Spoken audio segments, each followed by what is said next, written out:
Hello everyone, I am Shreya and we are here to understand the Act First, Scene Second, Part Third. And my previous video, I made a video about Part 2 for Scene Second, and there's a playlist where all the videos are there. So आप उन videos को line से देख लीजिए, उसके बाद इस video में आइए क्योंकि आपको चीज़ें तभी पता चलेंगी क्योंकि पार्ट थर्ड में हमें तो इसमें ज़्यादातर पार्ट्स फर्स्ट और जो सेकंड है वो सीन सेकंड में ऑलरेडी हो चुका है। तो हम आज पार्ट थर्ड को कंटिन्यू कर रहे हैं।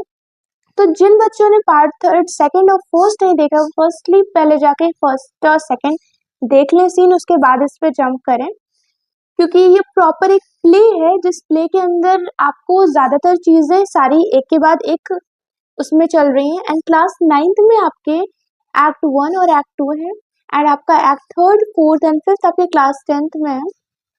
तो सारी वीडियोस को देखिए एंड सारी वीडियोस को समझिए क्योंकि यही आपके क्लास 10th में प्रॉपर आने वाला है।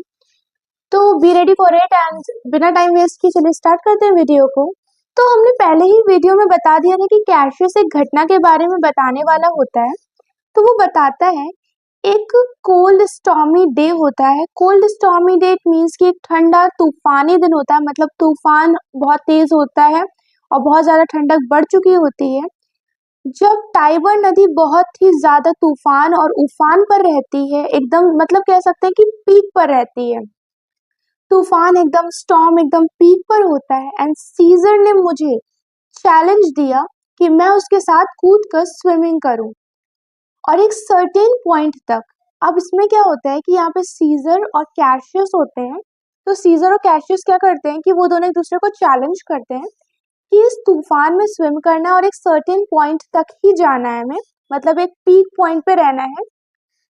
और कैशियस भी सीजर को इसी चीज सेम चीज बोलते हैं, मतलब दोनों एक दूसरे को चैलेंज कर देते हैं and they both jump into the river. Current बहुत तेज होता है। अब यहाँ पे जो करंट का यूज हुआ है, ये करंट किसी इलेक्ट्रिसिटी की बात नहीं हो रही है। यहाँ पे करंट मतलब धारा को बताया जा रहा है। जो कि धारा मतलब नदी की जो धारा वो बहुत तेज रहती है, पानी की धारा। हम अपनी मसल्स अपनी ताकत से वेव्स को बीट कर रहे होते हैं। यहाँ पे कैशियस बता रहा होता है कि हम अपनी मसल्स का यूज करते हैं और अपनी ताकत का फुल यूज करके वो जो वेव आ रही होती है, जो बहुत तेजी से पानी की लहर उठ रही होती है, उससे वो बीट करते हैं वो दोनों। But before we reach the point, जो एक सर्टेन पॉइंट पे जाना होता है, वहां पे जाने से पहले ही सीजर चिल्लाता है, help me Cassius help me, नहीं तो मैं आज डूब जाऊंगा। जैसे हमारे एंसेस्टर्स होते थे, एंसेस्टर मीन्स होता है पूर्वज। तो पहले जो हमारे पूर्वज होते थे, जैसे कि एनियस ने अपने बूढ़े पिता एक्सीस को कंधे पर उठाकर जलते हुए ट्राय शहर से बचाया था, वैसे ही मैं भी सीजर को उठा लेता हूँ, उठाकर वहां से ले आता हूँ। जो अब देवता जैसा महान हो गया है, क्योंकि सीजर को सब पूज रहे होते हैं, तो वहीं पे वो ये लाइन बोलता है कि जो अब एकदम देवता जैसा महान हो गया है, now I am a wretched creature. wretched creature means कि कोई तुच्छ इंसान होता है, तो वो बोलता है कि वो महान देवता हो गया और मैं एक तुच्छ इंसान हो गया हूँ जो उसके सामने झुकने को मजबूर है। और एक टाइम पे उसने ही उसकी जान बचाई थी। इवन वो सीजर उससे हेल्प मांगता है कैशियस से उस टाइम पे। एक बार उसे स्पेन में बुखार आ गया था। किसे आ गया था? तो सीजर को एक बार स्पेन में बहुत बुखार हो जाता है और जब बुखार चढ़ा तो वो कांपने लगता है, एकदम से एकदम शिविर बॉडी होने लगती है। उसके होंठ पीले पड़ गए और उसकी आंखें, जिनकी एक नजर पूरी दुनिया को डरा सकती है, उनकी चमकती आंखें एकदम से खत्म हो गई थी। क्या हुआ था? देखो, इंसान जब फीवर हो जाता है या बुखार होता है तो क्या होता है कि बॉडी एकदम से डाउन हो जाती है, हेल्थ डाउन हो जाती है। तो सेम सिचुएशन उसके साथ भी थी। तो वो ये चीज बताता है कि एक टाइम पे जब वो उसको बुखार हुआ था तो उसके साथ क्या क्या सीन हो रहा था, और जो आंखें आज सबको डरा सकती है वो उस समय एकदम से खत्म हो गई थी। खत्म हो गई थी इन द सेंस कि एकदम से लूज हो गई थी। मैंने उससे कराहते हुए सुना, उसकी वही शक्तिशाली आवाज जो रोम के लोगों को आदेश देती है और जिनके भाषण किताबों में लिखे जाते हैं, एक असहाय लड़की की तरह चिल्ला उठी। वो एक ऐसे नॉर्मल, जैसे कोई लड़की चिल्ला रही होती है, रो रही होती है, सेम उस तरह से वो एक असहाय दिख रहा था जो आज के टाइम में सबसे महान बना बैठा है, मुझे पानी दो, वो ऐसे बोलता है। इट इज सरप्राइजिंग कि इतना कमजोर स्वभाव नेचर वाला आदमी इतनी शक्ति प्राप्त कर ले, क्योंकि उस समय वो पानी मांग रहा होता है और उसके बाद वो इतना ज्यादा डाउन होता है, वो अपने आप को इतना ग्रो कर लेता है कि सरप्राइजिंग लगता है सबको कि एक इतना कमजोर नेचर का व्यक्ति आज पूरे के पूरे एम्पायर खड़ा कर चुका है, इतनी शक्ति प्राप्त कर ली और रोमन साम्राज्य में सब पर बढ़त हासिल कर ली है, करके अकेले ही विजय का पुरस्कार ले गया। तो यहाँ पे ब्रूटस बोलता है, लोगों की एक और जोरदार आवाज आ रही है। ब्रूटस बोलता है इस पे, मुझे लगता है कि यहाँ जय जयकार सीजर को नए सम्मान मिलने के लिए है, क्योंकि बाहर से कहीं से बहुत ज्यादा शाउटिंग शुरू हो जाती है। तो वो वहां पे ब्रूटस बोलता है कि लग रहा है सीजर को कोई और सम्मान भी दिया जा रहा है। तो कैशियस बोलता है, वाई मैन वाई, वो इस छोटी सी दुनिया पर ऐसे खड़ा है जैसे कोई विशाल क्लॉसिस को कह। अब यहाँ पे क्लॉसिस क्या होता है, तो जब कोई बहुत बड़ी सी स्टैचू बनती थी तो उसे क्लॉसिस कहते हैं, और हम लोग छोटे लोग उसके पैरों के बीच से गुजरते हैं और केवल अपमानजनक मृत्यु की तलाश करते हैं। अब वो इतना बड़ा हो गया कि हम लोग उसके सामने एकदम से तुच्छ दिख रहे हैं, छोटे दिख रहे हैं। तुच्छ मतलब छोटा दिखना। मनुष्य कभी कभी अपने भाग्य के खुद निर्माता होते हैं। डियर ब्रूटस, गलती हमारे सितारों में नहीं है, बल्कि हम में है कि हम गुलाम बने रहते हैं और खुद को ऊपर उठाने की कोशिश नहीं करते हैं। Let us compare the names Brutus and seizure. Let us compare कि क्या ब्रूटस और सीजर में क्या अलग है, क्यों सीजर का नाम सबके होठों पर ज्यादा लिया जा रहा है। दोनों नाम साथ लिखो, तुम्हारा नाम भी उतना ही अच्छा है। उन्हें बोलकर देखो, तुम्हारा नाम भी उतना ही अच्छा लगेगा जितना सीजर का, उतना ही प्रभावशाली लगेगा जितना सीजर का।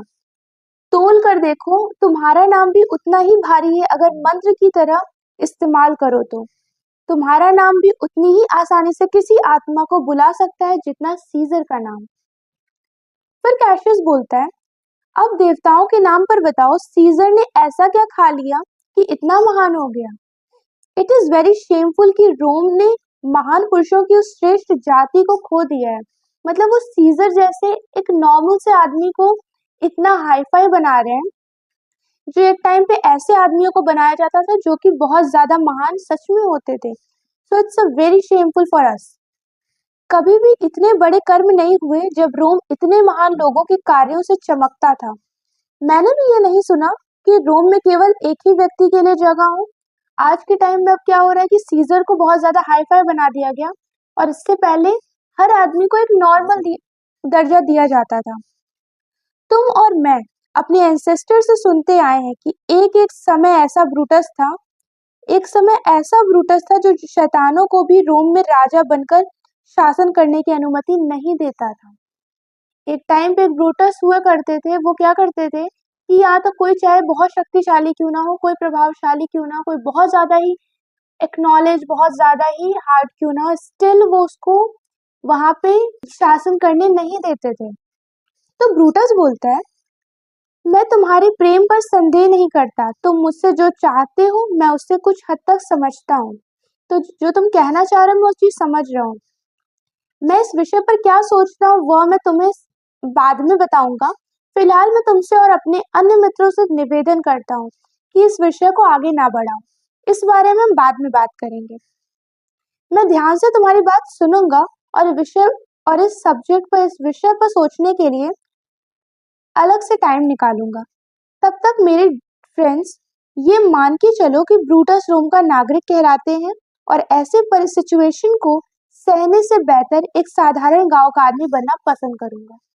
मैं इस सिचुएशन में बहुत ज्यादा लड़ाई झगड़ा नहीं चाहता, मैं सिर्फ एक नॉर्मल आदमी की तरह जीना चाहता हूँ। तो कैशियस कहता है, मुझे खुशी है कि मेरे साधारण शब्दों से ने तुम्हारा मन पर कोई भी प्रभाव डाला और ब्रूटस के दिल में इतनी भावना जगा दी है। क्योंकि ब्रूटस इतना कुछ बोलता है तो कैशियस को लगता है कि उसके लिए उसके अंदर कुछ भावना जगी। तो ब्रूटस बोलता है, खेल समाप्त हो गए हैं और सीजर लौट रहा है। कैशियस बोलता है, जब भीड़ पास से गुजर रही है तो कैस्का को उसी वक्त वो पकड़कर बोलता है कि ब्रूटस से वो बोलता है, कैशियस, जब भीड़ एकदम से बगल से गुजरने लगेगी तो तुरंत कैस्का को पकड़ लेना, उसका कपड़ा पकड़ के उसको रोक लेना। वो अपने ढंग से तुम्हें आज हुई किसी महत्वपूर्ण बात के बारे में बताएगा। तो ये सब चीजें कैशियस ब्रूटस से बोलता है।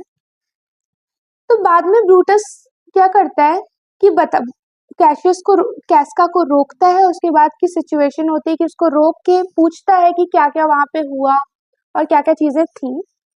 तो ये प्रॉपर इसमें कैस्का को रोका जाता है, फिर उससे बातें होती हैं। तो ये ओवरऑल पार्ट 3 था। एंड पार्ट 4 में हम इसके आगे की चीजों को बताएंगे कि ब्रूटस कैस्का से चीजें पूछता है एंड कैस्का बाद में ब्रूटस को सारी सिचुएशन बताता है कि ओवरऑल वहां पे जितने लोग थे उस जगह पे वो सीजर के साथ क्या होता है, क्योंकि यहाँ पे वो उसको कुछ क्राउन दे रहे होते हैं एंड वो उसके लिए रिफ्यूज कर देता है। रिफ्यूज करना इट मीन्स कि मना कर देना।